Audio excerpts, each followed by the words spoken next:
Hey Ben, how are you? Thank you for joining me. Hey there, Adam. Doing pretty well, thanks. So, 10 years since Plotly was founded. How does that make you feel? Well, look, it's been like a really busy time, and it's a good chance to stop and reflect, I suppose. Often we don't take the opportunity to do that. Right. Um, and to be honest, 10 years is longer than I thought it was going to be. When I joined a startup, it was just the co-founders and I was the first employee joining, and I had like maybe 5 years, and then something would change. It's a startup, things radically change, and I'd be doing something different. But I mean, I'm thankful I've been at Plotly, and we're here 10 years in. Things have changed a lot over that time, and I've learned a lot. So it's been amazing, and I'm happy that we're taking this time to stop and assess the last 10 years. Right. And yeah, I would assume like very few people join a startup and think, all right, I'm going to be here for like 10, 20, 10, 20 Right. years. I It's know. pretty remarkable. Exactly. So you were actually Plotly's first employee. So you must have had like a very important role in shaping Plotly. Can you walk me through what it looked like at the very beginning? Well, what it really looked like at the beginning is when it was existed in a co-working space. There were the Chris and Jack Parmer in Montreal. So I walked into the co-working space, and they're sitting at a desk, and my onboarding was all of 5 minutes, and I think they said about as many words. Here's all the passwords you need. Here's the code.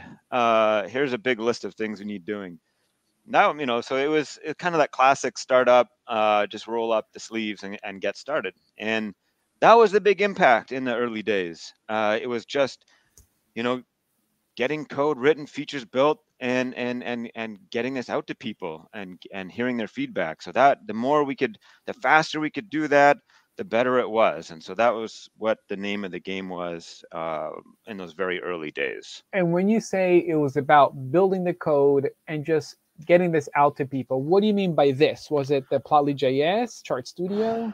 Yeah, it was Chart Studio. So it was a chart publishing SaaS platform where people could, there was a browser based tool that you could build publisher grade charts and graphs, and had uh, a lot of different features that you could really get into the details, and basically all of the features that are part of our open source Plotly.js now. It was wrapped in an interface where we could do this with a mouse, and Okay. um, so that was the main product. It even had this like really cool little Python terminal built into the browser, so you could run Python in the terminal. This is before WebAssembly and all of this stuff. This is Uh-huh. before that, and so there was actually some really neat, novel things built into it in those early days.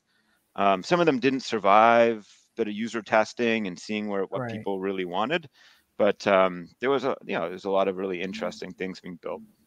So you helped build one of our very first products, a Chart Studio, and then what happened next? Right. So we spent a number of years working on Chart Studio. At some point early on, we released Plotly.js, which was the core of Chart Studio, the data visualization piece, as its own independent open source library, and that became quite popular. It's well known in the data analytics community, in the JavaScript community, and Python as one of the leading data visualization charts, and that was due to the decision of open sourcing that quite early. Okay. Um, but Chart Studio itself, it just didn't find that critical adoption Hmm. that was leading to a sustainable, successful business where we could reinvest and continue to make the product better and better. And it became one of those crisis moments in a startup journey where we needed to pivot, um, and it wasn't clear where or how. And Okay. actually, one of the co-founders, Chris Parmer, basically disappeared. No one knew where he was for a number of months. It was probably more like 1 month, um, and he was working on something, and he came back with Dash. and that was the open source Python web app framework that we know and love now. It really, he just came, walked into the proverbial cave and came out with it and rescued the company. It was pretty amazing. And it took a while for us to like really realize what he had done and what we had on our hands. We released it. It started to get popular, but there was a lot invested. We were still a SaaS company. We had Chart Studio. When people say pivot, it's never as nice as pivot. Pivot sounds nice and clean. You're doing Right. this one day, you're doing that the next. It's not Right. like that in real life. Your whole business processes and certain teams you have structured all need to adjust and change. And we went from a SaaS company to an enterprise sales company, and we had no idea what we were getting into. We didn't know that we would need all the sales engineers and professional service teams and customer success to support large enterprise customers. That was not exactly clear, but we knew that Dash was popular. People loved it, and that was definitely the right way to go. And so we went So into that, and w- I've been going since. so we first Chris created Dash. We open source Dash. We saw Yes. that the community loved this, and this is a gem. It has a lot of potential. And how did that affect your role and responsibilities? Right. So I had helped build the developing group, the engineering department during the Chart Studio days, and was helping reformulate the way we had it set up to pivot the group to work on Dash and our first paid offering, Dash Enterprise, which we sold to companies who wanted to bring Dash into their workflow and into their practice at their organization. And so my role from leading the engineering team continued, but we started to have more needs about supporting our customers. Because as a SaaS company, you have many individual users, and it's a much lighter touch per user. With an enterprise sales company, you have fewer but larger, more important, or as a fraction of your revenue, clients, and it's higher touch. You need to have more, provide them more support and more service. So we had to build that capacity up, and I played a role building that capacity up, and also working with our sales team, which is something else you need when you become an enterprise sales company, explaining our product and going out there and being the technical accompaniment with our well, at the time, one account executive that we had in the first early days.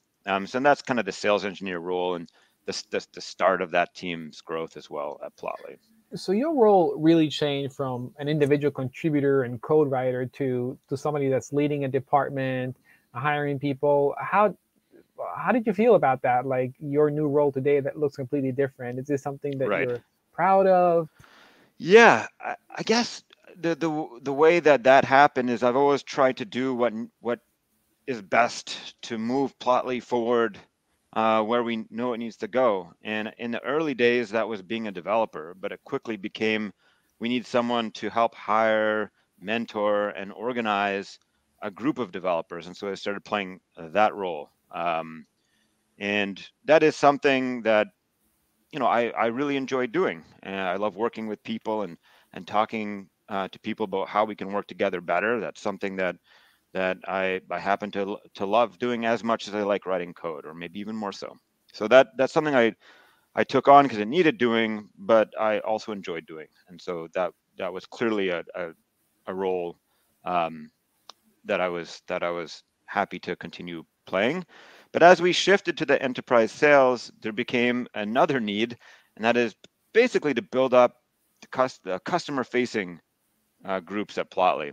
And engineering was going fairly well, so I moved into that to set up some of those elements. So, the early sales engineering and professional services, and some other people that you'll probably talk with about the 10 years were involved in those early shifts too.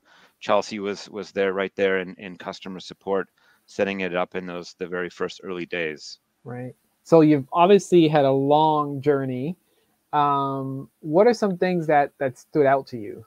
Well, I think one is that you don't need to be necessarily the world expert in something to plunge in and give it a try and learn while doing. And I mean, that's the amazing thing about working at a startup is you're really just facing that all the time. You're doing things, there's a lot of uncertainty. You're probably attempting things that you have no right to do based on your level of experience and knowledge at that point, but you have to do anyways, and that's how you learn. And so that's kind of the advantage of being at a startup, and I think that gives you a good sense of like what's actually achievable if you don't set limits on yourself unnecessarily. And I think that that's something I've learned and taken from that experience. Um, and the other thing is having a group of really smart, capable, energetic people who enjoy working together is really key. Like our initial product wasn't working out, but having a great group of people together allowed us to have that group pivot and change and still continue to be successful. And so a lot goes back to the people. Products can change. Your market may be changing, and you have to stay with it. You need a great group of people who can work well together to navigate that. Sweet. And so moving forward and looking into the future, what are you most excited about? Well, I was just saying that things are changing, and they're changing faster than ever. Um, we were seeing the release of these large language models, for example. That's incredibly exciting, and something I'm looking forward to watching mature and gain adoption. And one thing I'm very sure of is that we're not going to be using large language models in a chat box. That's not the end state. Right. It's the obvious initial state because it's dead simple. You have a box and you type in it. But that's not where we're going to be. Where are we going to be? No one really knows, but I can say one thing. There's going to be a lot of different permutations out there. There'll be hybrid graphical interfaces for language models that combine more of the traditional user-driven flows and more of an imperative flow, and also combining it with AI to enhance workflows, sometimes leading parts of workflows and recommending. And Plotly has a lot of experience building tools that allow our customers to build their own interfaces. And so I'm going to be really enjoy watching what our customers build and how they build AI into the products with our tools. And we get front row seats for that, and it's incredibly exciting. Front row seats. Yeah, it sounds like really exciting near and long-term future. Thank you, Ben. Thank you so much for joining me today. Great. Here's to another 10. Touch base in 20. Thanks, Ben. All right. See ya.